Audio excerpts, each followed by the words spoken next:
Vedare tinokuchingamidzai zvekare kune chimwe chirongwa pano paZim Facebook Secrets and Confessions. Tadzoka zvekare nemamwe mamessages.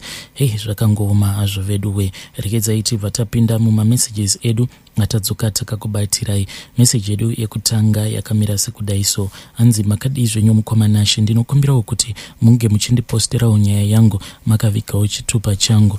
Mnadzo nyaya idzi dzana oga mukoma. Neniwo ndakambosanganawo nemamwe madhirama andakaitirwa nevamwe oga.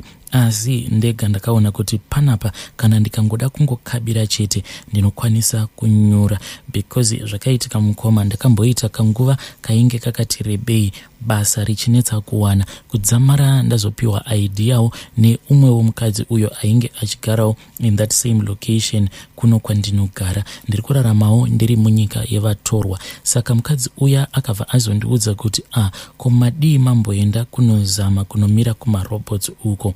Asi zvekunomira kumarobots ndichitsvaka basa ndainge ndisingazvidi, and at the same time mukomana uyo ndikangoti murume wandainge ndichidanana naye ainge ari munhu wekuti ainge aine kamwe kakungondishainira so zviya zvekuti kana ukamukumbira mari obva atokuudza kuti haundidi, unongoda mari yangu. Saka ndakabva ndangoti I have no choice. Apa mwedzi wainge wava kutoda kutonopera, apa mari dzekuti ndinge ndichizokwanisa kubhadhara rent, kutenga chikafu plus vana, kutumira mari kunana muchembere kumusha. Munongozivawo kuti kana uri breadwinner everything chinenge chakangotarisana newe. Saka ndakaona kuti ndainge tisina kana choice, kunyange zvangu ndainge ndisingafariri zvekunotsvaka basa kumarobot. Ndakabva ndazongoenda paya ndokubva ndazonomirawo pamarobot nevamwe, ndokubva ndazotanga kutsvaka basa. Zuva rekutanga ndakaona basa zvakanaka, then zuva rechi2 ndopa ndakazomirirwa neimwe motikari, but motikari iyi immediately yakati ichinomira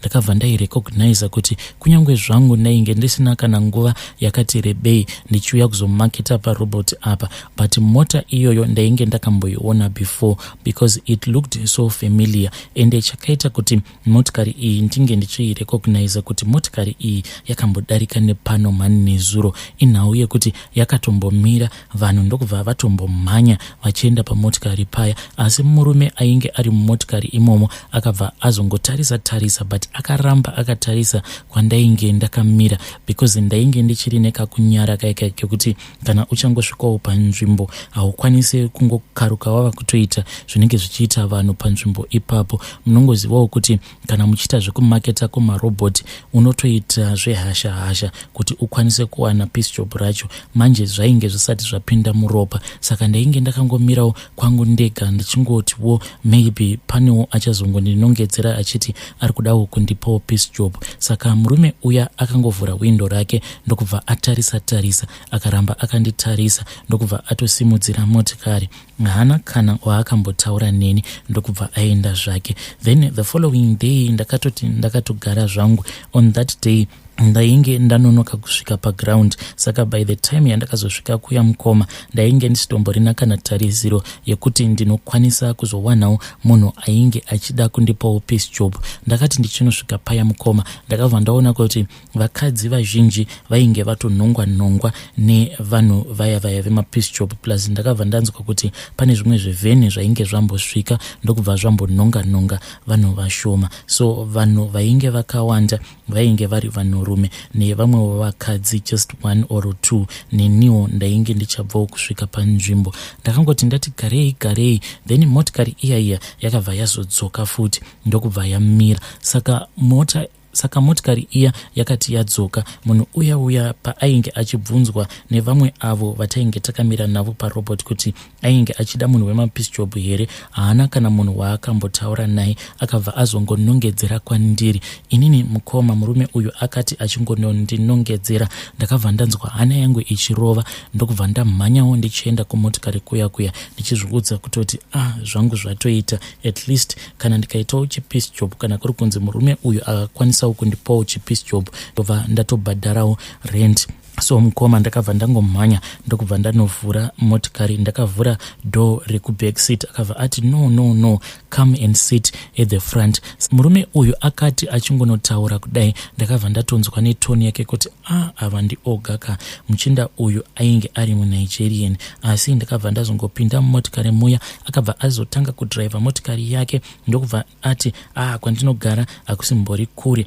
Asi ndakazoshamisika kuti kunyange zvake ainge akati kunzvimbo kwacho kwaainge achigara kwainge kusimbori kure neapo pacho paainge akasangana neni ndichimaketa basa parobot, because akabva azombotanga atenderera achingoti pane zvandiri kuda kudzamara tatosvika downtown ndokubva azodzoka. But nzira yaakazoshandisa manje tava kudzoka, inini semunhu wekutiwo munzvimbo mandakasvikirawo muno muSouth Africa handina kumbogara ndanyanya kutenderera, saka rodhi dzandinongoziva ndedzekubva kulocation ndichiuya kutown nedzimwe nzira dzandaiwanzokushandisa ndichingoendawo kubasa. Ende nguva zhinji pandaienda kubasa ndaiwanzokutaimira bhazi, saka netsoka chaidzo ndaikwanisa kutorasika. Saka uyu muchinda uyu akazoti atenderera neni, and I'm sure kuti panguva yacho iyoyo aida kutomeka sure kuti andipa as much confusion as possible, because ndainge ndatova confused kutoita chadzimira chaicho. Ndo patakazosvika pacho apo paainge achiti ndo painge pari pamba pake, ende iye ainge achigara pama-apartments aya ekutoti anenge atori nejerawo nesecurity everything. Haukwanise kungopinda kana kungobuda madiro, unototanga watosainiswa mafomu kana uri visitor. Takabva tazopinda paya, then ndokubva tazoenda apartment kwake, ndokubva tazonopinda paya akabva azotanga kundirakidza around. Apartment yake yainge isina kana kumbokura, it was just like a one room, but room iyi tingangoti yainge ingorizi one room rainge rakakura, but yainge yakaitwa mapartition. On the other side of the room kwainge kuine kitchen, ndo kwaiva kuine washing machine, then kwaiva the other side kwaiva ne bathroom, then kwaiva ne side kwainge kwakangodesignwa kunge living room, then the bedroom. So mukoma akabva azotanga kundirakidza around achindirakidza kuti mishini inoshandiswa sei, zvekare ndokubva azondirakidza hembe idzo dzaainge akaunganidza pamubhedha. But iye akabva azoti basa guru raainge anditorera rainge riri basa rekuti ndinge ndichizoita thorough cleaning mumba make. So mukoma ndakazoti ndatanga kutsvaira paya, murume uya akambotanga akagara pamakauch akanditarisa ndichitsvaira kudzamara azomona mudzanga wake wembanje. Akati amona mudzanga wake wembanje ndokubva azoenda ndokubva azonogara padoor. Saka ndaiti ndichiita thorough cleaning kudaro iye ainge akangonditarisa, saka ndakangofungidzira kuti sezvo vana oga vachiita izvozvi zvekutengesa madrugs nezvimwe zvinhu zvisiri pamutemo, maybe dzimwe nguva mumba make munenge muine mari inenge yakawandisa. Saka kunditarisa kwose uko kwaainge achindiita ainge achitya kuti zvimwe kuda kana akazotarisa kuside kana kuti akandisiya ndiri ndega mumba make ndaikwanisa kuzomubira. So ndakabva ndazongoramba zvangu ndichingoenderera mberi nebasa rangu kudzamara zvake azotarisa kusaidi. Saka akazoti atarisa kusaidi kudai mukoma, ndakabva ndazotarira zvaizvia zvekuti ndainge ndava kuita zvekumutarira ndichiita zvekubiridzira. Mukoma ndakati ndichinomutarisa, murume uyu aingoramba achingozvikwenya mumusoro make. Saka murume uyu zvaaita ndezvekuti aiisa ruoko rwake muhuliet imomo, then obva azvikwenya very fast. Asi chakandishambisa ndechekuti aiti kana apedza kuzvikwenya kudaro obva atanga kunhuhwidza zvigunwe zvake, like ndakatanga kuzvibvunza kuti ko ndianiko anoti akakwenya mumusoro make obva azozvinhuhwidza zvigunwe zvake. Saka ndakangofungidzira kuti maybe ane dambudziko rekuti ane imvi, because ndaingonzwawo zvichinzi imvi dzinovava kana kuti makwenu, but kuzozvinhuhwidza zvigunweke. Saka ndakazoti ndongoramba ndongomutarisa ndichiita zvekubiridzira mukoma. I swear kuti chinhu chandakaona rainge riri gonye. Munoona makonye aya anowanzokuwanika mugarden aya anenge ari white aine musoro webrown, ndo gonye randakaona. Gonye iri mukoma rakangoita zvekungodonha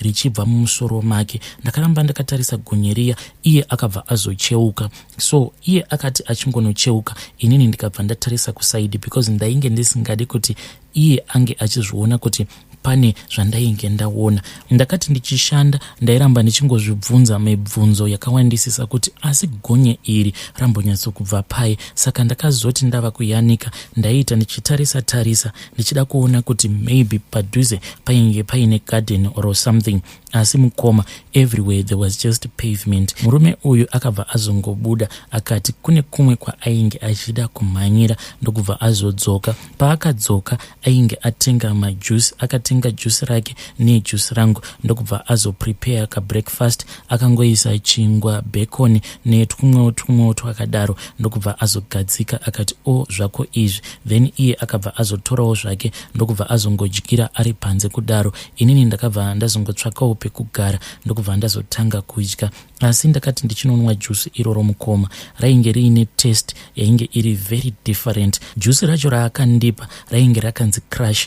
Majuice iwawo mukoma they are not that very sweet because mafruit juices. Ndakati ndichinonwa juice iroro rainge riri reflavor yeorange, but juice iroro it was more than sweet, as if rainge rawedzerwa sugar. Ndakati ndichipedza kunwa juice iroro mukoma ndopa ndakatanga kudevelopa mafeelings, and the way yandakadevelopa nayo mafeelings yainge itori nyaya iyayo yekuti ndainge ndisisina kana control. Then murume uya akazoti ndava kuaina hembe dzake ndopa ndakazongokaruka munhu atondigrepa ndokubva azotanga kundibata. I was only able to snap out of this nightmare mushure mekunge inini naye murume uyu tava kuita romance. Saka zvaakazoita ndezvekuti akabva ati kwandiri ndokuda kuti unge uchipfugama, then kana wakapfugama obva wazotanga kuyamwa nhengo yangu. Mukoma ndakazoti ndakabata nhengo yake ndopa ndakabva ndaona kuti instead yekuti inge ichichururuka zvimwe zvezve zvinowanzo kuchururuka vanhurume zvinenge zvakaita kunge mvura, no, it was not doing that. Ndakabva ndaona kuti yainge ichichururuka mamwe mazifluid, so ainge akakora kuita hurwa. So ndakabva ndavhunduka, ende pandakavhunduka iyo akabva avhunduka akabva ati waonei, like he was not expecting kuti ndainge ndaona zvacho izvo zvandainge ndaona. From there on akabva atokasika kupfeka, and akabva ati neniwo ndikabva ndapfeka paya. Then akabva atoti basa rako ratopera ndokubva aburitsa mari. Akabva andipa 380 rands, but yet paainge akanditora kurobot ainge akanditi ainge achida kundipa 150 rands ndokubva ati zvose zvaitika pakati pangu newe you must not tell anyone. Handiti, and matauriro ake ainge achiita it was like munhu ainge achindithreatena like zvekuti akabva ati I want to take you straight to your place, ndoda kuona kwaunogara. Ndakabva ndati no, it is okay, you can just leave me there by the robot because pane vamwe boss vangu vari kuya vachizondipika up. Apa nguva yose iyi mukoma ndainge ndichingonzwa kutya kuti ko munhu uyu nezvose zvandaona pasikarudzi yake ko akazondiuraya ke ndichaita sei. Asi akabva azodhiraivha ndokubva azonondisiya kurobot kuya mukoma. Saka akati andisiya parobot paya akabva ati kune kumwe kushop kwake uko kwaainge achida kumboenda kunocheka. Shop iyi akati yainge iri mutown. Akabva azoti achizopfuura achindiona because pane zvimwe zvaainge achida kundipa. Ndakangosara paya ndakamira nguva yekuti ndakati ndava kuda kunokrosa tara, so ndo pandakabva ndaona motikari yake futi achidarika, but this time around haana kumira. It was like munhu ainge angorova round kuti angocheka kuti ndainge ndichiripo here. Motikari yemurume uyu mukoma yakati ichingodarika neniwo ndikabva ndati pano handichamiri. Pane imwewo kombi yandakaona yainge iri pane rimwe garage ichitodira fuel. Ndakabva ndatomhanya ndokubva ndaenda kukombi kuya ndokubva ndatopinda mukombi. Handina kana kumbobvunza kuti kombi iyoyo iri kuenda kupi, iri kubva kupi, because mainge muine vanhu. Kombi iyoyo mukoma yakazotonondisiya kune rimwe location zvokuti ndakazotoshandisa mamwe makombi maviri kuti ndinge ndichidzoka mutown. Mushure mekunge ndadzoka mutown ndokuzobata zvekare imwe kombi ndikabva ndazodzokera kulocation kuya kwandainge ndichigara. Mukoma nhau idzi dzana ogaka dzinotyisa vanhu ka. Ivai careful nevanhu vamunodhila navo, especially mujoni.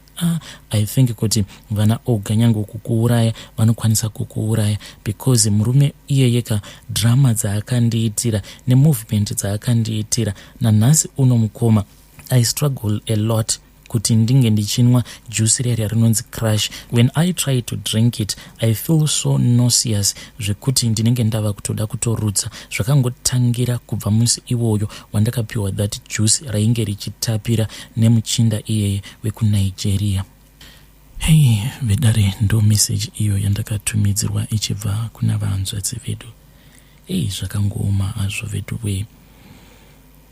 Zvatinosangana nazvo mukurarama zvakasiyana siyana. Please, kana muinewo any story yenyu yamunoda kushare neni so that I can share with the rest of Zimbabwe, feel free to come to my inbox, nekuti zvinokwanisa kuzotobatsira umwe munhu mune ramangwana.